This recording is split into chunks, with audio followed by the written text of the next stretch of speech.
Module 3, this is all about enhancing your leadership skills.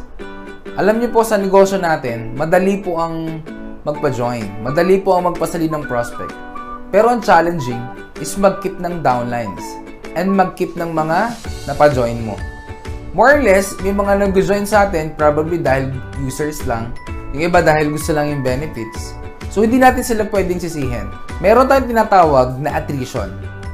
Pag sinabing attrition, it is a natural tendency of people just quitting and stopping under your network. May mga nag-join sa atin na bigla-bigla na lang na nawawala, nagpapahinga, or nagko-quit. Normal po yon, ang tawag doon, attrition. Ang gagawin mo, huwag kang mag-focus sa mga taong umayaw. Mag-focus ka sa mga downlines mo, sa mga tao mo na nag-stay. Kasi the moment na ma-stress ka at mag-focus ka sa mga taong umalis, chances are, pati ikaw na negative. Minsan pati ikaw na stress. Huwag kang tumutok sa mga taong mabagal at tumitigil. Mag-focus ka sa mga downlines mo na porsigido na makuha yung mga pangarap nila. Kung may mga umaalis man at nag-quit sa mga downline mo, ang pinakamaganda mong gawin, mag-direct ka ng bago. Yung iba kasi, kaya na-stress sila, kasi kapag umaalis yung mga downline nila, hindi na sila nagre-recruit ng bago. Hindi na sila nagdi-direct ng bago. Yun ang pagkakamali nila. Kahit may mga downlines ka na, kahit may mga leaders ka na, huwag kang titigil mag-direct until such time na ma-hit mo na yung goal mo, na kahit totally wala ka nang ginagawa, nagma-max out na or nagka-flash out na yung mga accounts mo. Kailangan lang i-manage mo yung time mo.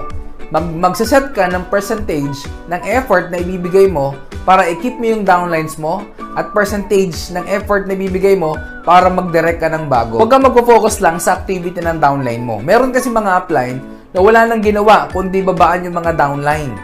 Ang gawin mo, mag-direct ka ng bago. Ang term ng iba, ang tawag doon is pangingitlog. Wala nang ginagawang iba kundi babaan yung downlines niya. Bakit ba nagkakameron ng attrition? Or bakit ba nag-quit yung iba nating mga downline? Two major reason. Number one, lack of belief in themselves. Minsan, kulang ang paniniwala nila sa sarili nila. Even sa company, kulang yung paniniwala nila at sa ginagawa nila. You know what? Kahit well-trained ka na, kahit ginagawa mo na yung business, pero mababa yung paniniwala mo, madali ka pa rin mag-quit. Pangalawang reason kung bakit nag-quit yung mga downlines natin. Kapag hindi sila sumusunod sa sistema natin na IOP. Pag hindi nila naintindihan ang sistema natin at hindi nila na-sustain yung excitement level, chances are, mag-quit talaga sila. Paano ba masustain ang excitement level at learnings ng mga downlines mo? Kailangan mong tapusin at kailangan mong mapanood at pag-aralan ang trainings sa Module 3. Ang training sa Module 3, yung direct upline mo ang mag-handle. So, kailangan mo itong matapos.